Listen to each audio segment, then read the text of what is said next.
Autobiografia. Bernardino Peixoto. Neste trabalho, de acordo com as minhas lembranças, procurei ser o mais fiel possível, para relatar factos que ocorreram na minha vida.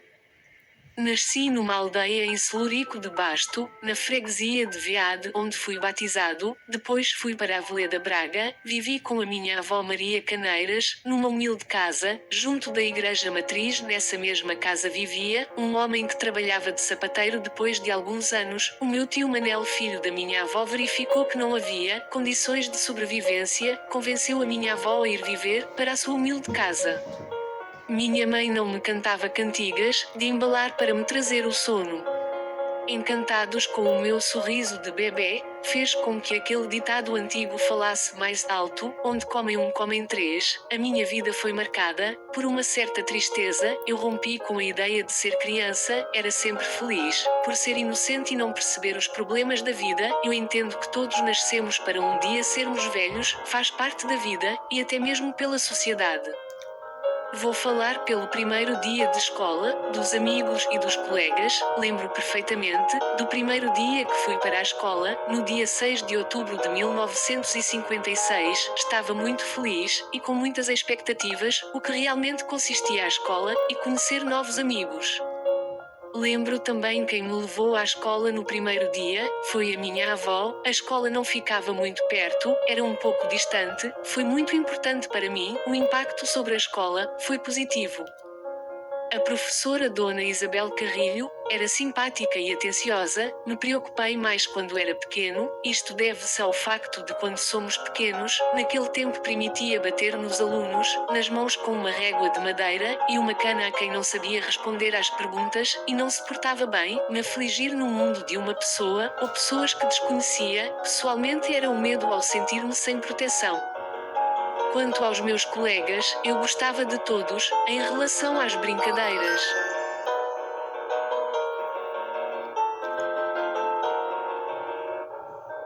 gostava de brincar a todos os jogos que havia nesse tempo. A utilização das brincadeiras trazia-me muito benefícios, pois era através de brincar que desertava a minha emoção, aprendia a lidar com factos, que interligava o meu dia a dia, aprendia a lidar com o mundo, recriava, repensava e imitava, desenvolvendo a minha imaginação, a criatividade, a capacidade motora e o raciocínio. Realmente as brincadeiras deixavam-me mais feliz, realizadas, espontâneas, alegres, comunicativas, entre outras características, que auxiliam no desenvolvimento infantil, podendo torná-las um ser mais humano, cooperativo e sociável. Parecia que o tempo parava. Quando estávamos juntos, o mundo ganhava mais cor, e os passarinhos pareciam ter um canto diferente, tudo era único. Era junho de 1957, concluí a primeira classe, e passei para a segunda. Com a chegada das férias, na aldeia havia muitos miúdos, e a minha avó não tinha ocupação para me dar. Era ainda muito pequeno, queria só brincadeira. Mesmo sendo petis, levava-me com ela para a horta, para não me deixar sozinho em casa. Com o verão era sinônimo de colheitas, eu sempre dava um jeito na apanha das batatas, cebolas e regados produtos, aqueles que ainda se aguentavam mais algum tempo na terra. Tenho saudade da minha escola. Acho que na verdade tenho saudades de tudo que me prende aquele tempo, e que me lembra os amigos, a infância e os dias de chuva, onde eu, por trás de um vidro molhado, sonhava com as luzes da vida. Tudo isto para vos dizer que tenho muito claro o lugar das minhas raízes. Uma delas era aqui nesta escola. Aos 10 anos fiz a quarta classe. A minha avó era funcionária nos CTT, eu acompanhava de noite escura, levava comigo um candeeiro a petróleo, para nos alumiar até ao apeadeiro dos comboios de Aveleda. Ali eu carregava às costas o saco do correio, e o transportava até à mercearia da Dona Joquinha, a fim de ser distribuído o correio, para todas as pessoas, que em grupo se organizam. Em seguida lá voltávamos para casa. A minha avó mal ganhava para o pão que comia. Valia muitas vezes as pessoas amigas, que na altura das colheitas, ofereciam um pouco de tudo. Aos 10 anos saí da escola, com a quarta classe. Feita, com tanta miséria, fui arranjar um emprego. Fui trabalhar como marceneiro, ganhar 15 escudos por semana, mas havia muita fome, que em certas casas, onde havia muitos filhos, uma sardinha era dividida por 3. Se não gostava da arte de marceneiro, alguma coisa tinha de fazer, as responsabilidades assim o exigiam. Tinha já 14 anos, optei por ir trabalhar para a construção civil, aprender a arte, logo fui ganhar mais dinheiro. Ao fim de um mês eu já recebia 21 escudos, a minha avó ficou feliz, sempre ajudava mais um pouco nas despesas. Neste período de adolescência, de mudança de dúvidas, de curiosidade, inicia-se uma nova etapa. Na modéstia casa do meu tio Manel, ele tinha muitos filhos, não havia camas para todos, eu dormia na cama onde a minha avó dormia, eu me deitava aos pés muitas vezes quando o frio era abundante, era coberto com sacos de serapilheira e linhagem, um dos sacos que me abrigava da chuva. Eu já tinha feito os meus 15 anos, um certo dia à noite deitei-me na cama, quando acordei já brilhava o sol, a minha querida avó acabava de falecer, foi a maior tristeza da minha vida. No mesmo dia se apresenta uma mulher, que eu mal conhecia, me chamando de filho, como tal raramente eu ouvi falar.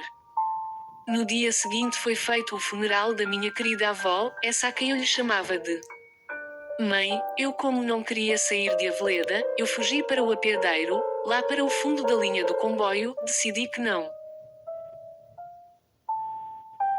queria ir com ela, não existia em mim nenhuma apatia, nem amor, nem tampouco tive a proteção daqueles com quem vivi até aos meus 15 anos.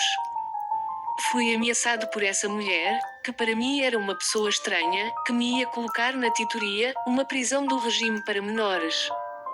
Aos 15 anos tornei-me mais autónomo, quando eu já vivia em Folgosa da Maia. Os anos foram passando, voltei para um contexto de miséria, a minha progenitora já tinha bastantes filhos, o marido que era meu padrasto, a quem eu lhe chamava de padrinho, tentou fazer o lugar do meu pai, que eu nunca conheci, mas era um homem bondoso. Na verdade eu tinha objetivos, mas sem as mesmas oportunidades que outros tiveram, vivi sempre na pobreza, na miséria, eu tive que ir trabalhar, em condições miseráveis, para ajudar no sustento daqueles que se diziam meus meios irmãos. Os anos foram passando, neste período de adolescência, eu já com 18 anos. Fui obrigado pelo sistema político, dar o nome para ser referenciado, e constar na lista dos gajos que estavam bons, ou disponíveis para dar o coiro pelo país, pela pátria, ou fosse lá pelo raio que fosse. No ano seguinte fui chamado para a inspeção, como se faz aos cavalos, para verem se eu tinha dentes bons e patas sólidas. No ano de 1972, em janeiro, me chamaram para servir o serviço militar obrigatório. Tudo o que passei na tropa está escrito nos meus blogs. Antes de eu ir servir o serviço militar, encontrei uma bela jovem. Começamos a falar, as nossas almas se envolveram, numa suave e feliz conversa, como se alguém, se tivesse passado pela minha mente, e me tivesse dito: esta mulher vai ser a tua cara metade. Depois disto era claro, que a solução só dependia de mim. Ela parecia muito determinada, mas realmente eu tinha de começar por algum lado, mesmo que eu levasse uma grande tampa. Pelo contrário, fui bem correspondido, até parecia que o destino nos queria juntos para sempre. Aprendi que não podia exigir o amor de ninguém, podia apenas dar boas razões para que gostem de mim e ter paciência para que a vida faça o resto. Quando olhava para mim, tudo o que eu podia ver nos seus olhos era amor. Fui o único responsável pela minha atitude e ações. Os dias que se seguiram foram um pesadelo para mim, enquanto tentava encontrar uma forma de vivermos juntos em harmonia. Neste momento aprendi a segunda lição: não desistir se não conseguir a primeira, era continuar a tentar, destemido e persistente, mas também respeitador e corajoso. Sou o único responsável pela minha atitude e pelas minhas ações. Alguns rapazes tinham dificuldades, neste cenário eu também, me incluía neste rol. Sinceramente esta matéria era sério, demais para a conquistar, porque de facto deixava-me com os olhos em bico, e o coração despedaçado, se a minha timidez fosse ao ponto de desistir, da mensagem que a mente recebeu. Afinal das contas eu fui encontrar quem estava à procura, mas também quem estava a esperar, por mim. Talvez sim, talvez não, mas que estávamos guardados um para o outro, parece não deixar dúvidas, e o sofrimento que ambos passamos foi quase semelhante, também me faz pensar. Depois de nos conhecermos, logo notamos que o nosso futuro seria junto um do outro. Os dois éramos de famílias pobres. A vida a dois é uma dádiva e foi forma de crescimento. Eu achava-me um adulto maduro com os meus 24 anos. Hoje sei que faria muita coisa diferente, mas também não me culpo de nada, porque as imperfeições fazem parte da vida. Ao fim de cada dia tenho ainda mais certeza do que o nosso amor durar até ao fim das nossas vidas. Comecei logo a pensar no futuro, e a planeá-lo de forma conjunta, quando terminei a minha vida militar em outubro de 1974, já.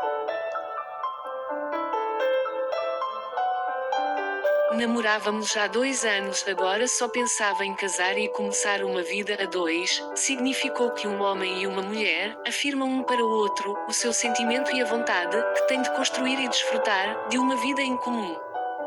Assim apostamos. Na partilha das tristezas, alegrias e emoções dividimos o que tínhamos e fizemos planos para o futuro, nomeadamente fazer a família crescer. A conjugalidade entendo-a como uma relação que o casal estabelece entre si, a partir do momento que mutuamente querem ser companheiros para a vida, tanto nos bons como nos maus momentos. Os vínculos que escolhemos devem de estar disponíveis para nos comprometer a uma vida comum e investirmos em objetivos e interesses mútuos. Construímos o nosso mundo com bases sólidas, o nosso futuro e a nossa felicidade, que depende só de nós mesmos. Parece que foi ontem. No entanto, os meus cabelos estão mais brancos, enquanto tu és linda com um sorriso maravilhoso. As crianças que ontem não existiam, já estão tão grandes, fortes e formadas, que já nos apresentaram uma nova geração, que tem algo de nós dois para deixar ao mundo, o nosso lindo neto Salvador Quintas. Há mais de 50 anos que eu te conheço de muito perto. Cada dia tenho a mais pura convicção que tu és a mulher da minha vida, por isso quero permanecer o resto da vida ao teu lado. O momento mais feliz da minha vida jamais será esquecido, o dia do nosso casamento. No dia 8 de novembro do ano de 1975, as bodas de ouro foram comemoradas no dia 8 de novembro do ano de 2025.